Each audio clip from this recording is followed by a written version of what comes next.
So in this crazy quest to make my life matter, because that seems to be very important to me, enough to continue to get me out of bed, even when I don't want to, because I think there's these miracles, there's these things in the air that I just want to seize, I want to enjoy, I want to be a role model for my kids. And then one day I woke up and said, you know, if Trump can be president, I can be Oprah. What does that mean? Well, I've had 2 national talk shows. I'm ready for my next one. I'm ready to be that role model for women, because I got to tell you, this has been a life well led, but it truly needs to matter not only for me, but for other people. You know, I do a little exercise called "What do you want?" in my trainings. I ask you, what do you want? What do you want? What do you want? And it usually starts out with financial freedom. And I've got the answer for that. You want that one? Okay. Financial freedom. Really simple. Get a pen. Ready? Come here.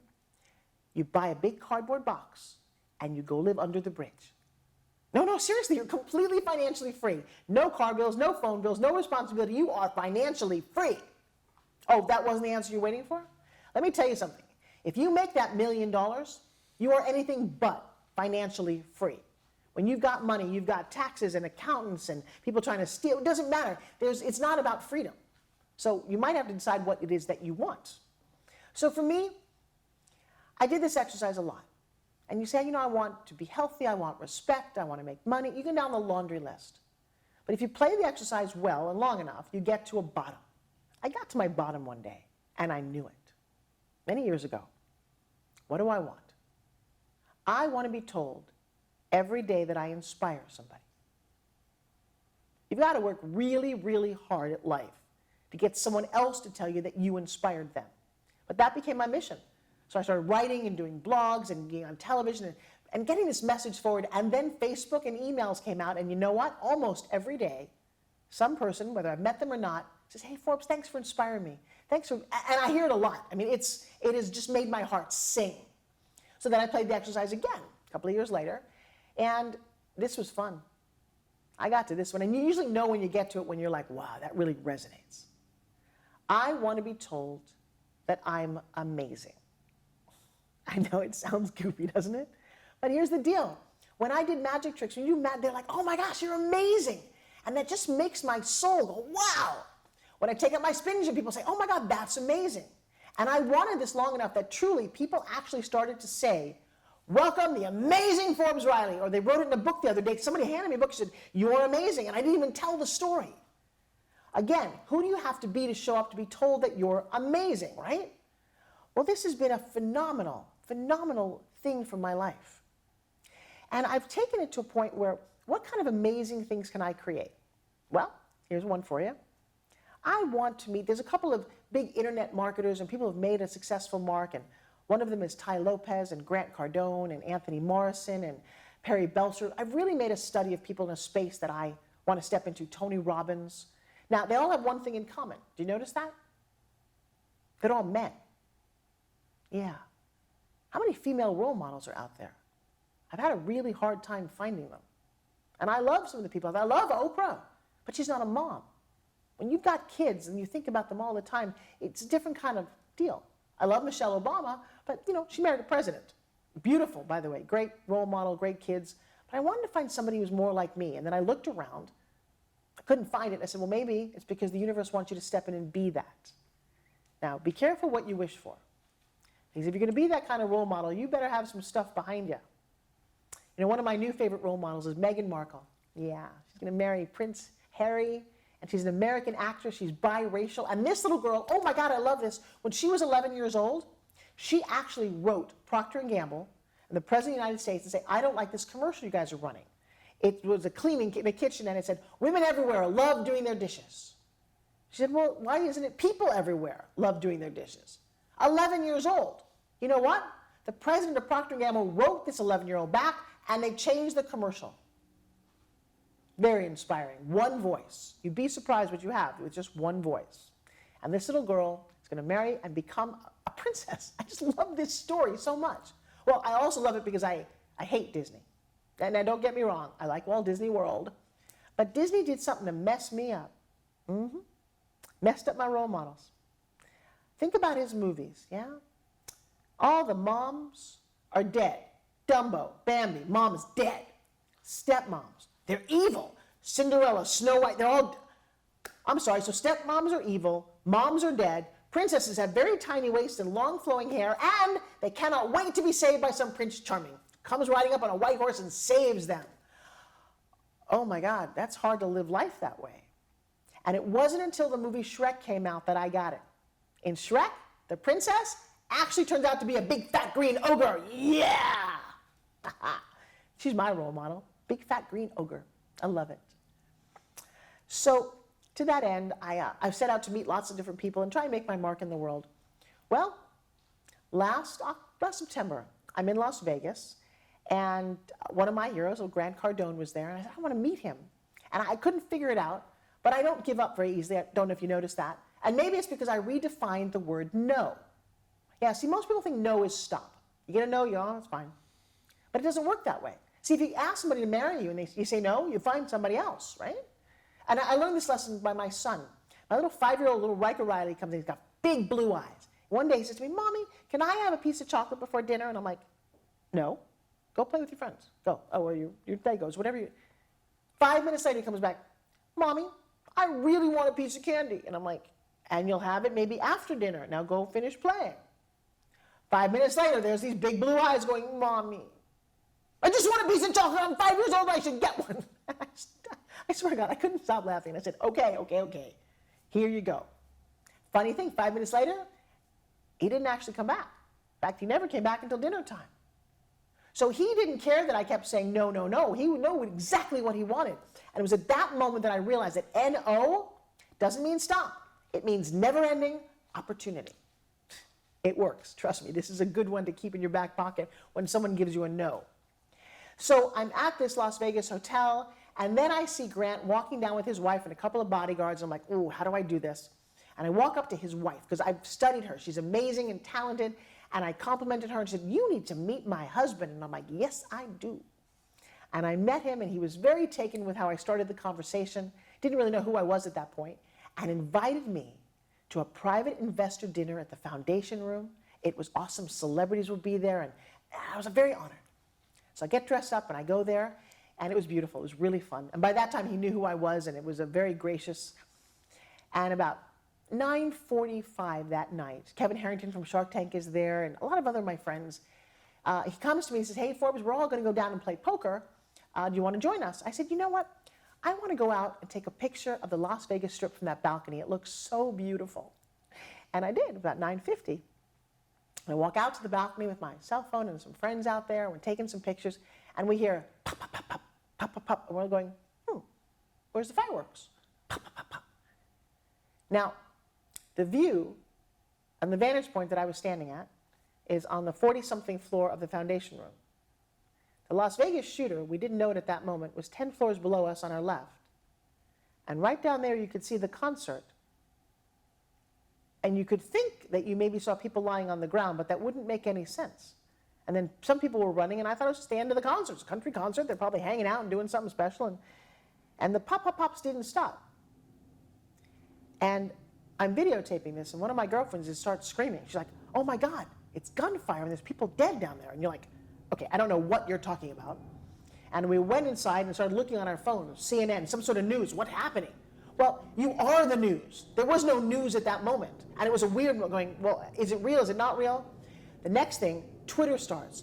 Gunmen in Las Vegas. There's 30 of them. They're killing people in the Bellagio, in the New York Hotel. There's a bomb in the Mandalay Bay where oh my God, we're in the middle of this. We all just kind of start like freaking out. There's about 50 people in the room.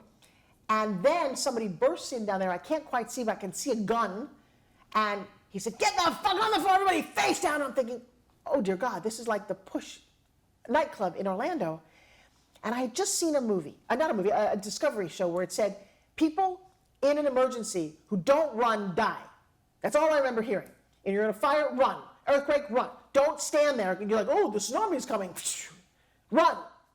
And so I did. Now I was with all my friends. I ran out the door back onto the balcony. The door closes, and all I hear is screaming on the inside, I'm the only one on the balcony. That was not a good thing. I'm thinking, oh my God, I tried to hide behind a flower pot, this big, giant concrete flower pot, and all the rows of couches were stuck to the wall, and I'm like, I didn't know where to go. So I'm cowering behind there. I've got my cell phone. I call my family, and I'm thinking, I don't think I'm going to see you guys again. And people, my friends are being killed inside. I mean, there's a gunman in there, and I hear lots of commotion. And I don't know, I don't even know how long I was out there. At some point, it got a little quiet, and I'm texting my friends, and nobody's texting me back. At some point, I said, if the guy's in there and he's picking off people, and he comes out here, he's just going to point a gun at me and shoot me and kill me. I'm not going to sit here. And I got up and I crawled along the balcony of the foundation room, and I found a wet bar. There was just probably enough room, and I'm ready to, in my nice dress, to get under the wet bar and just hide there until it's all over. As I do this, this guy with a machine gun and a SWAT on his chest walks out. I don't know if SWAT's real or not real. He's like, get your hands up. And I'm like, okay, okay. And then I see other people with their hands up, and I'm like, okay, now we're being taken hostage. This really sucks. And you know, you've seen this in movies. There's a part of your brain going, what's going on? And I see my friends, and I run towards them. They're sitting right by the window. Well, what was really going on? So there's only one balcony in all of the Mandalay Bay. And at that moment when this all started, the SWAT team thought the shooter had to be in that room. So they didn't come in going, hey guys, is there a shooter here? No, they came in guns blazing. And actually we knew we were safe at that moment because there was no shooter in there, but we were not allowed to leave that room. And the shooting had stopped, and Twitter went nuts. And now we hear that the gunman is in Mandalay Bay where we are. I mean, imagine I'm standing over this, and I'm like, your head just wants to explode. And pieces put together, then you hear, bam, the shooter's been killed. Now, I know you all heard it on the news, right? We were the news. We had the videotape of what was going on. And the weird thing was, I had my Facebook. I had my plug for my phone. And I went on Facebook because I didn't know if there was a bomb in Mandalay Bay. I didn't know if I'd ever see my family again. I didn't know anything. None of us knew. We knew we couldn't leave the room.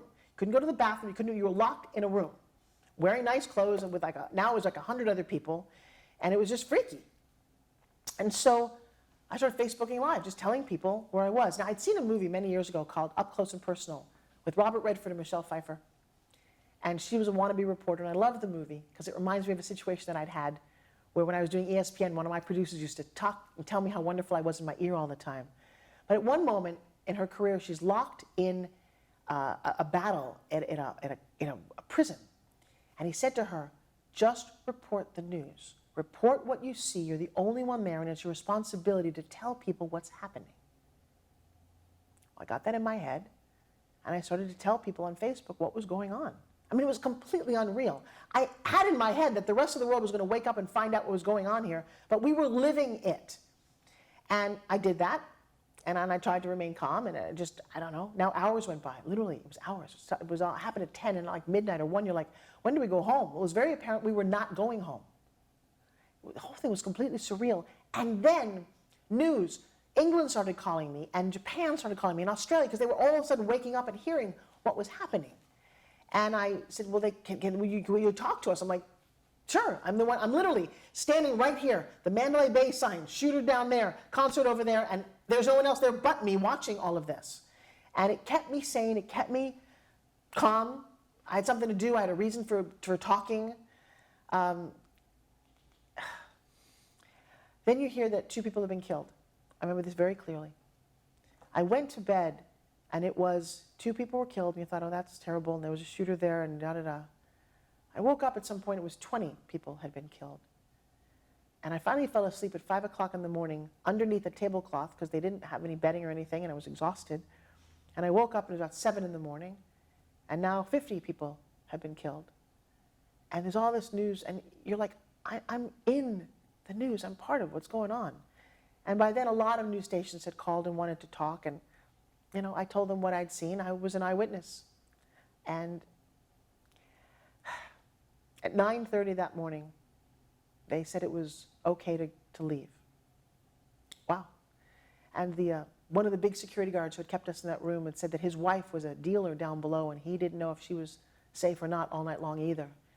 And he had a very spiritual speech that he gave, and it was just good enough to get us all dressed, walked down, got the elevator down. And you want to talk about freaky? There was nobody in the Mandalay Bay Hotel. Nobody gambling, nobody. And I walked out with my friend, and I walked downstairs, looked up, and there's the hole in the window where the shooter had done what he did. I didn't see the other one until we walked further. There's no taxis on the street. There's no Ubers. My hotel was 2.5 miles down the street. I took off my shoes, and we just started walking. And I have some video of this where I was just completely out of it. And it was the eeriest feeling I've ever had. It was like the apocalypse had hit the world. There was nobody there. There were some sirens. And as I'm walking past where they'd had the concert, you knew there were dead bodies on the other side of that. You just knew it. And there was no one else on the street.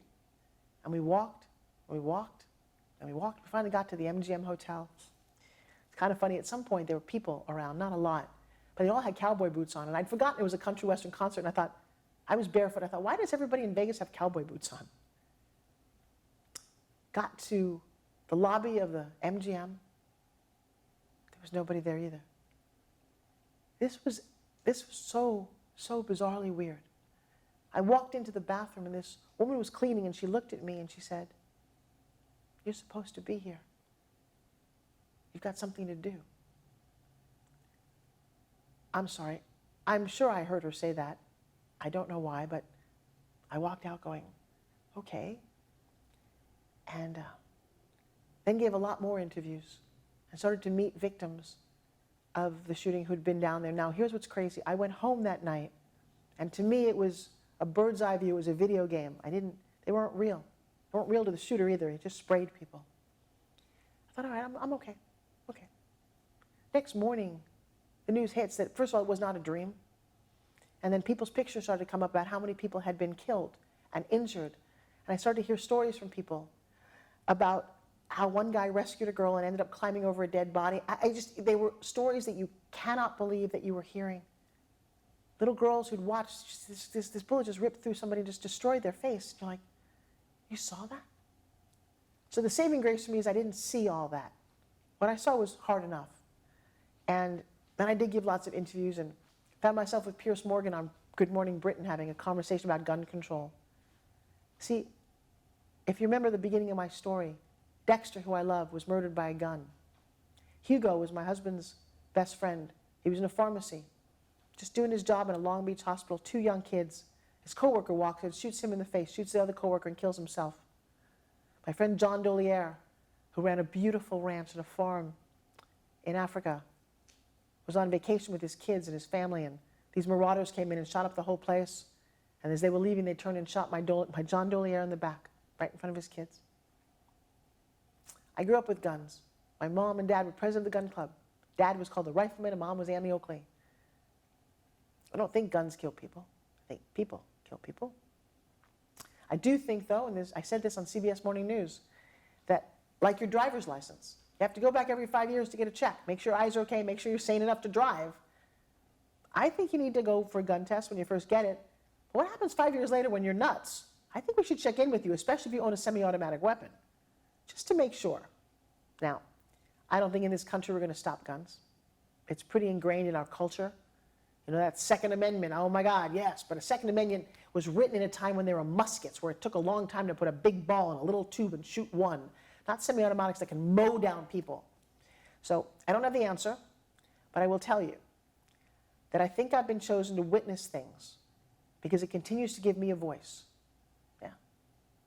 All of a sudden what I have to say matters.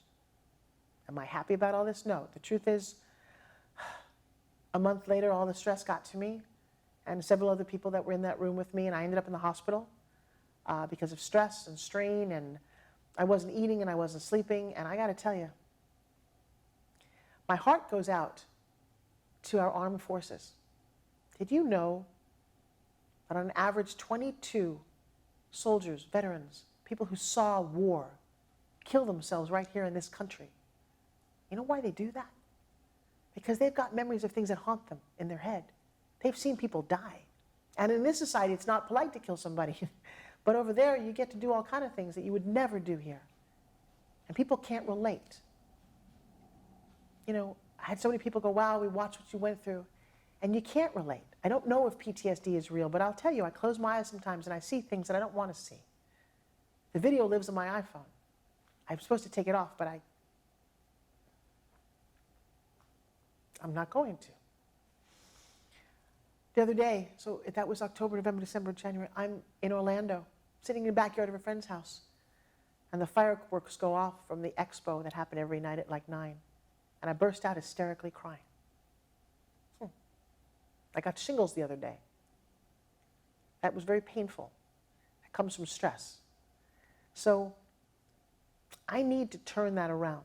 I need to turn my Flight United 93 ticket around. I need to turn around the death of Dexter and Billy Mays and Jack LaLanne and Hugo and John Doliere and people that, and my friend Francis, who helped me build SpinGym, helped me write my SpinGym book.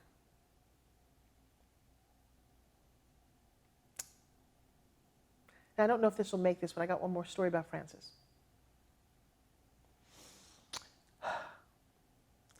You know, how do you know that you're special? Usually it's because somebody else tells you you're special. You fall in love, and then you realize that you're special enough to be loved by another human being. Not everybody gets that, by the way. So I'm in Florida, and I meet this wonderful woman named Frances. She was going blind at some point, so she couldn't drive anymore, but she raised 3 kids on her own. She's from Puerto Rico.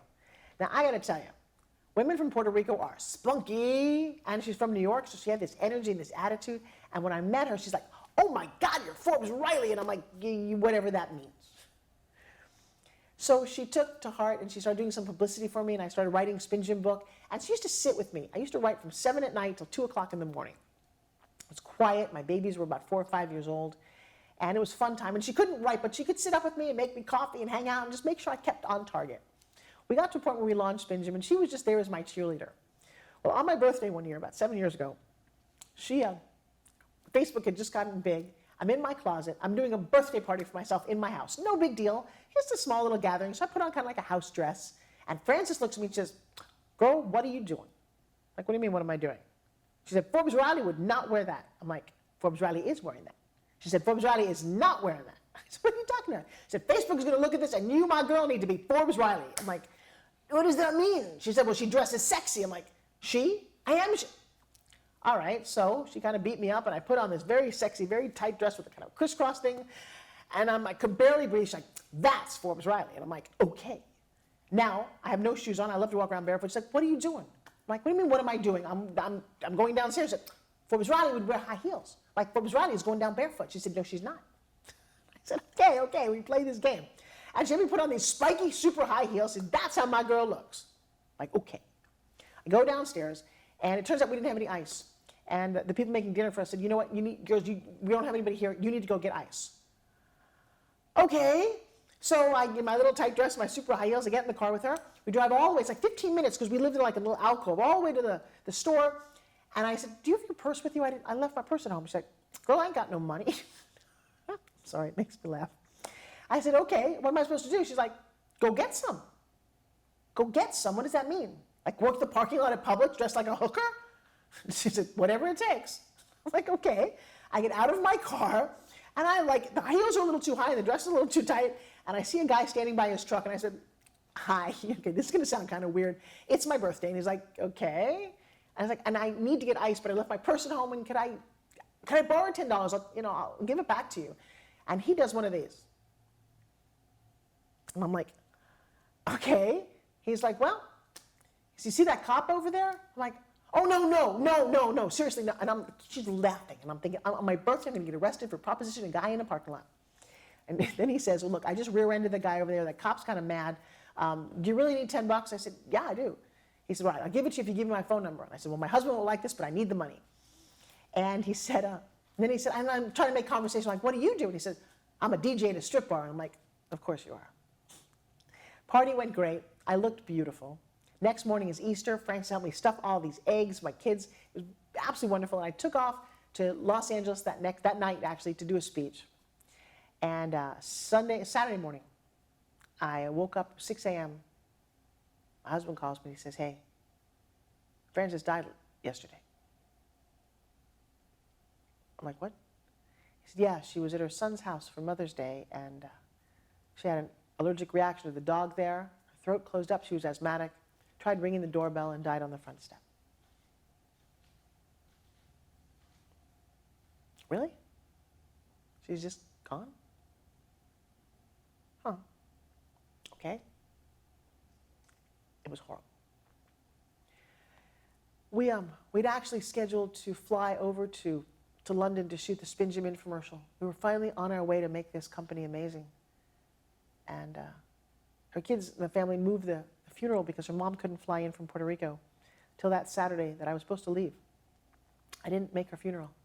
I had a moment where I looked at my daughter. My daughter and I were getting to go first class. It was a $300,000 investment by these people over in Europe, and if I'd canceled, it would have just ruined everything. And I could hear her say, go, go girl. We worked a long time for this. So, to my Frances, who I will always miss, thank you for watching over me, for watching over my kids. You know, it's crazy.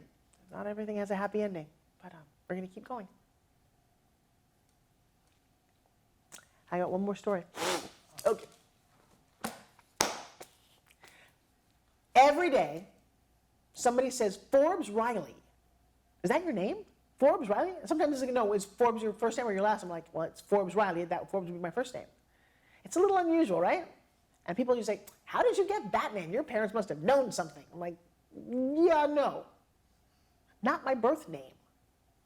Okay, you ready for this one? This is a story about how one man, 1 hour, changed the entire course of my life. One man, 1 hour, $75. It doesn't take a whole big deal. One man, 1 hour, $75. So the story goes, I'd been doing my ski tour and I broke my knee. Oh my God, it was the rehab for that was horrible. I had surgery. It took about a year for me to get my knee back. And during that time, I really couldn't work as an actress. I was just cranky all the time, and I just didn't know what to do with myself. In fact, I even got my massage therapy license during that because I thought I didn't know what to do. So one day, one of my friends says, girl, you're just losing it. You need a makeover. I'm like, okay. So I got the guy's name. His name was Hank Bearings, $75 for the hour. And I'm like, I don't really have any money at all. She said, it'll be worth it. He's amazing. Okay.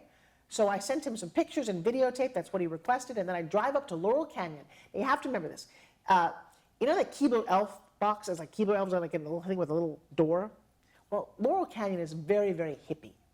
So I drive up there and I'm wearing a white t-shirt and white shorts and no makeup. I'm still got a thing on my knee. I'm kind of cranky. And I get there and I open the door. Now the door, by the way, is down here. And out comes Hank Bearings. Little, short, black man.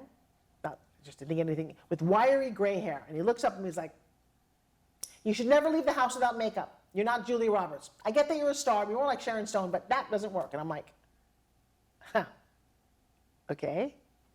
I go into his little Keebler house, sits me down, and he just pulls me apart. His first thing is, and I get out a pen. He's like, you need to redo your makeup. Your eyes are too dark and your lips are too red. Okay. You need to go see so-and-so to get your makeup done.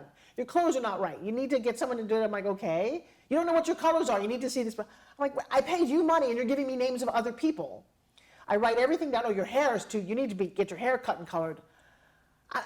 I'm like, okay. I'm like shell-shocked. And then he says, and I don't like your name, Francine Forbes. I'm like, dude, I don't like anything about you. I don't know if I said that, but I was sure feeling it. And then he says, well, what was your dog's name? What street did you grow up on? I'm like, Snoopy Arrow. That's not even a good porn name. He said, well, tell me something else. Who's your boyfriend? I said, Tom Riley. I'm living with him.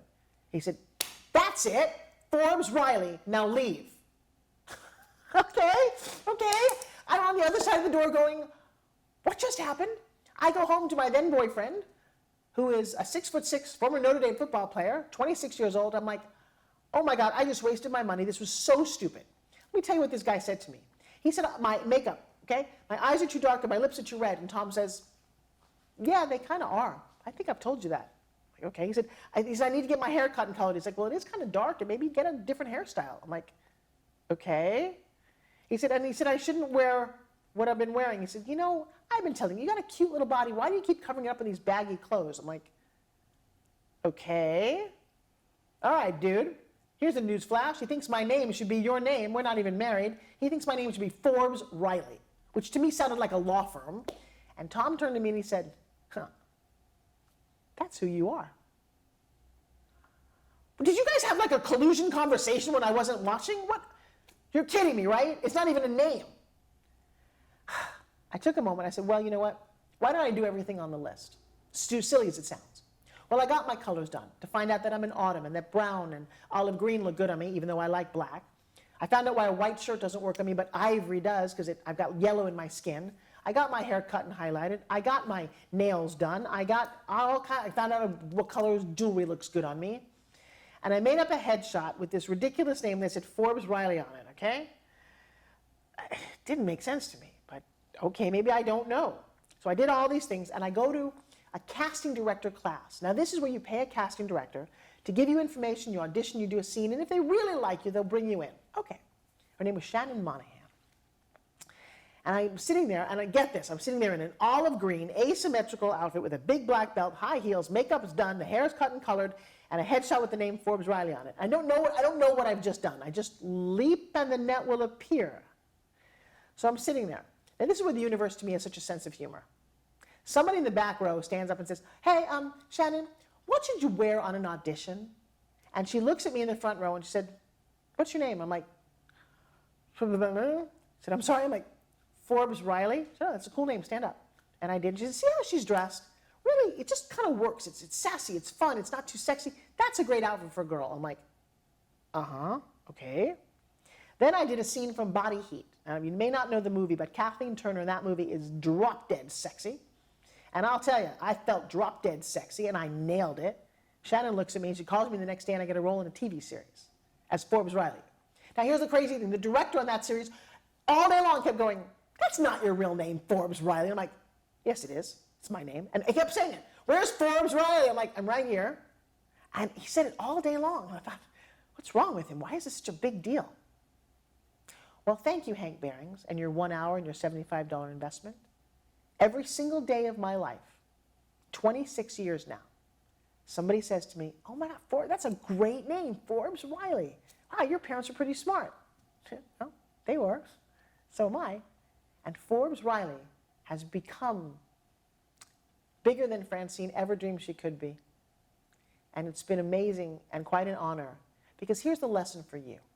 If there's something that you don't like about you, change it. Yeah. See, the thing about names, it's pretty funny. Do you think Esther Birnbaum would be as successful as Angelina Jolie? In fact, Angelina Jolie, that's not even her name. Her name is legally Angelina Voigt. Go back in time in old Hollywood. Tony Curtis had a different name. Archibald Leach became Cary Grant. Norma Jean Baker became Marilyn Monroe. So if you don't like something about you, if it doesn't work, you have the freedom and you have my permission to change it. Change my nose, change my hairstyle, change my attitude. And I'll tell you what, so changing my name turns out to be one of the single greatest things I've ever done. So Hank Behrings, I honor you and I thank you.